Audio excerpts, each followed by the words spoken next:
Hello, and welcome to Piper's Paraphrases. I'm Professor Pipes, and today I'm finally finishing up Harper Lee's To Kill a Mockingbird with chapters 27 through 31. And they really have it all.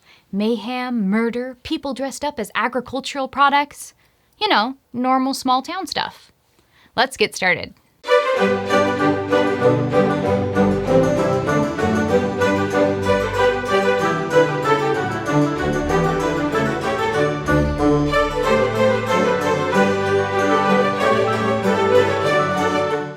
In chapter 27, it's now October, and a few out-of-the-ordinary events have occurred around town.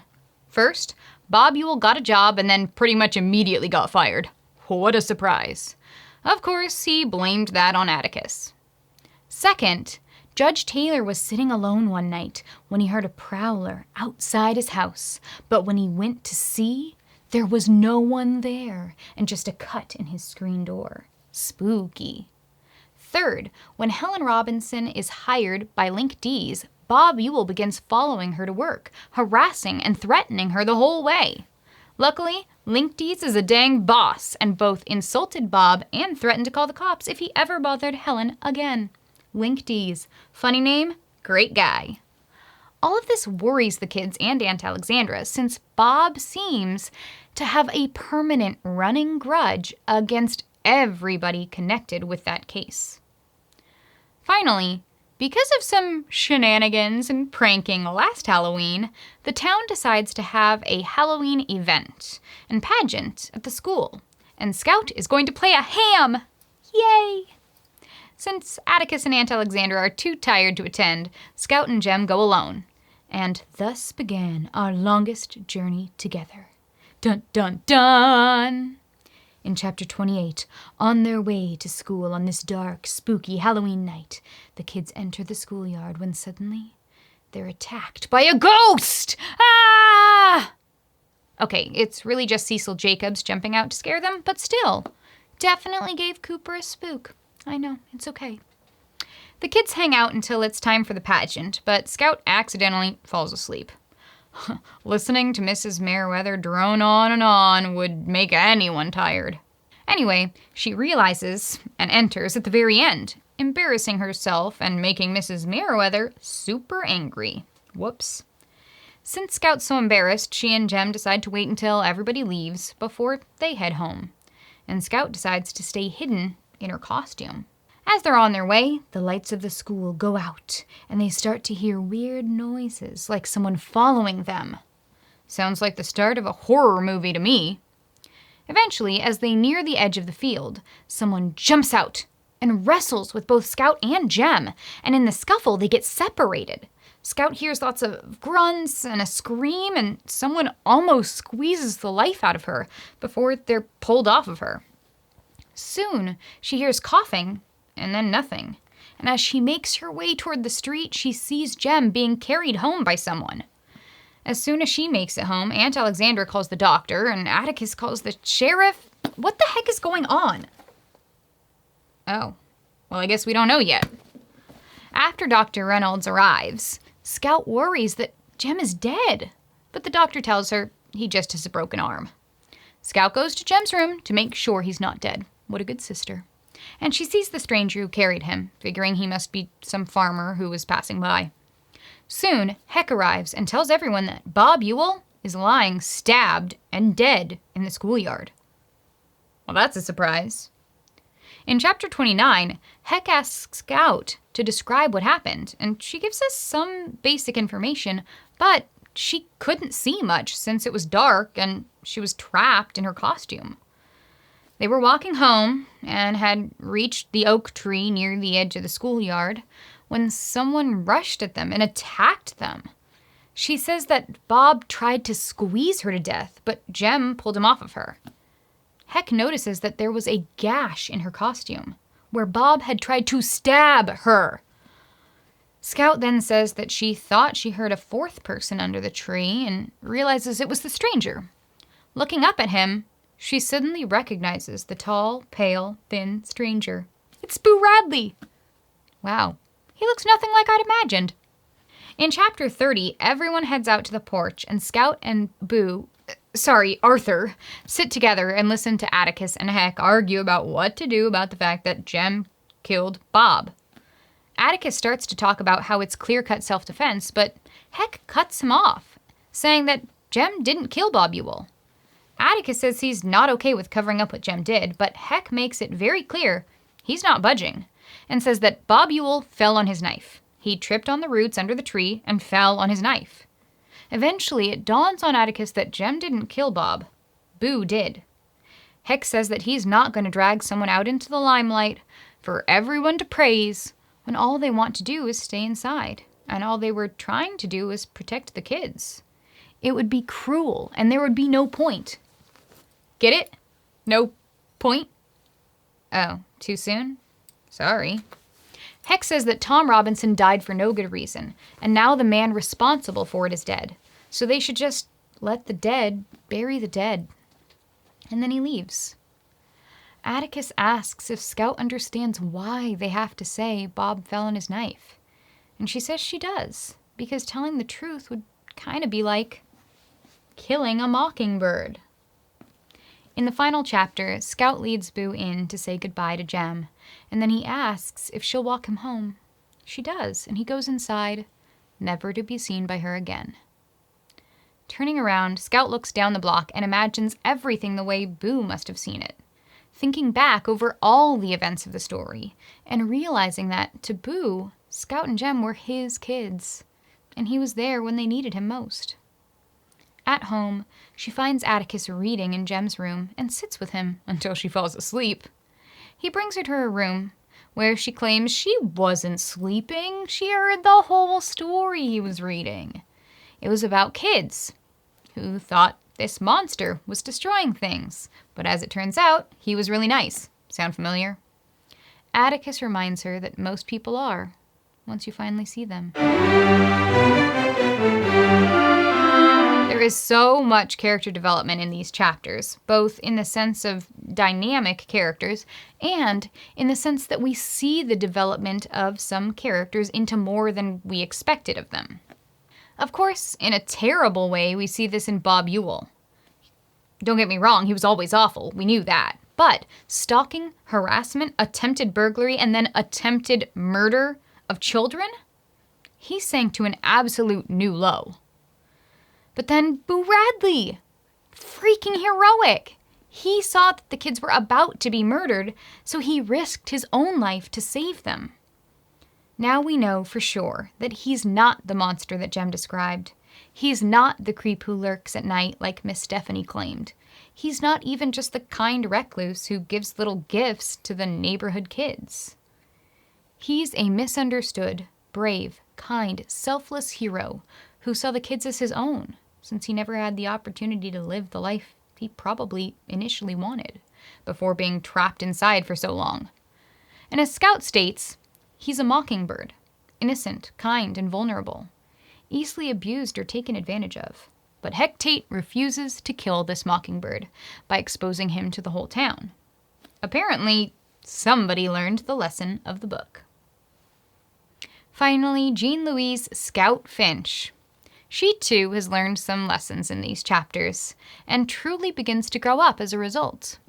First, Scout intrinsically knows that it would be wrong to force Boo into the spotlight, exposing him to the gossip of people like Miss Stephanie. Then she carefully watches and kind of takes care of the seemingly fragile Arthur, leading him home, and then sees things from his perspective, recognizing the important role that she and Jem played in his life. As Scout puts it, Jem and I would get grown, but there wasn't much else left for us to learn, except possibly algebra. Since these are the very last chapters, I want to hit on all of the themes that we've covered throughout the rest of the book. But since there are a lot, I'll just hit you with the highlights from chapters 27 to 31. First, compassion. We see this in Link D's compassionate protection of Helen Robinson, Aunt Alexandra dressing Scout in her overalls after the attack, Heck Tate's care for Arthur Radley's well-being, Scout's careful choice to have Boo look like he is escorting her down the road, Dr. Reynolds joking with Scout to make her feel comfortable. Atticus waiting by Jem's side all night. And of course, Arthur Radley, saving the lives of Scout and Jem. Second, courage. Now, Atticus mentioned before that courage wasn't a man with a gun in his hand, but someone willing to fight for what they believe in, even if they might not win. Well, Boo Radley kind of fits both descriptions. He grabbed a weapon in order to fight for the children he loved. He could have been punished by his brother, and he could have died, but he fought for them anyway. Third, the coexistence of good and evil. This is really prevalent in two related ways. First, Boo Radley's actions. In order to do good and save innocent children, he was forced to kill. Does the good outweigh the bad? Do the ends justify the means? I guess that's up to you. Well, you and Hecate. He also shows both qualities. He hides the evidence of the switchblade and chooses to say that Bob Ewell fell on his knife in order to save Boo from the prying eyes, gossip, and praise of the neighborhood. He even says, "I'm not a very good man." So he recognizes that what he's doing could be seen as bad, but he thinks it's the right thing to do. Which brings us to our fourth theme, thinking for yourself. This is less evident in these chapters, but definitely still there, and I think it kind of shows the larger effect of the court case on the town. Link Dees chose to hire Helen Robinson, even though Calpurnia mentioned way back in chapter 12 that not many people wanted anything to do with Tom's family. Link did. And not only that, but he stood up for her directly against Bob Ewell. And again, Hecate, the sheriff. He decided to go against the law and hide what really happened because he felt that even though Tom was found guilty, his death was wrong, and now the man responsible for it was dead. He saw firsthand that the law doesn't always do what's right, so he did. Fifth is social inequality.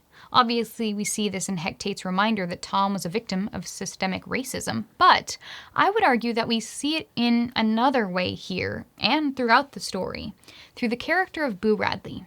While never confirmed, many literary analysts and psychologists have theorized that Boo Radley may have a personality disorder, mental illness, or learning disability. People have argued everything from autism spectrum to post-traumatic stress disorder brought on by abuse to severe social anxiety disorder or agoraphobia. His treatment by the town and by his family certainly points to Boo being different in some way, since up until very recently, and even often to this day, the treatment of people with disorders or disabilities was horrendous. People would sometimes be sent away from their families, either out of fear or embarrassment, or just an inability to provide the right care. Religious fanatics like Arthur's parents might even have seen him as a punishment for sin, and would therefore want to hide him away out of shame.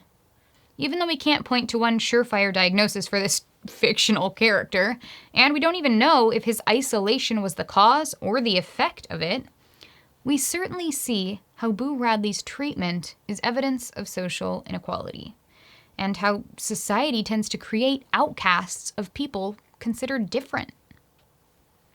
Sixth, we really see the culmination of Atticus's lessons on seeing different perspectives, instead of making assumptions. Scout does this both literally and figuratively as she stands on Boo's porch looking out over the street and remembering what occurred. She recaps the story, this time viewing it from Boo's point of view, and seeing his attachment to them gradually grow. She mentions that one time Atticus said, "You never really know a man until you stand in his shoes and walk around in them." Just standing on the Radley porch was enough. This proves that she has finally learned this lesson. She has learned that assumptions are often wrong, and you really can't understand a person until you see things from their perspective. Finally, the ultimate lesson in this story is not to kill a mockingbird. This could mean literally, as is the case with Tom Robinson, but hopefully that isn't something a modern audience really needs to be taught. Don't murder, you guys. Great. Instead, it really means that we shouldn't destroy the good in this world. Miss Maudie once told us that you never know what's going on behind closed doors. You can never know everything about someone. So, be the good. Be the bright spot in a person's life. Support the vulnerable and the innocent. Stand up for the harmless and the kind. Don't kill the mockingbird that exists in each and every one of us. Now, for the very last time, for this book at least, I'd like to leave you with some food for thought. Consider these questions as you look back over the book as a whole. First, Scout tells her dad that nothing's real scary except in books. What does this mean? And what does it suggest about society, or us, the audience, reading this realistic book? Second, what are your thoughts on Hectate's choice to cover up the true nature of Bob Ewell's death? Third, what are your thoughts about Boo Radley, now that we finally, officially met him? Fourth, now that the book is finished, what other mockingbirds can you see throughout the story?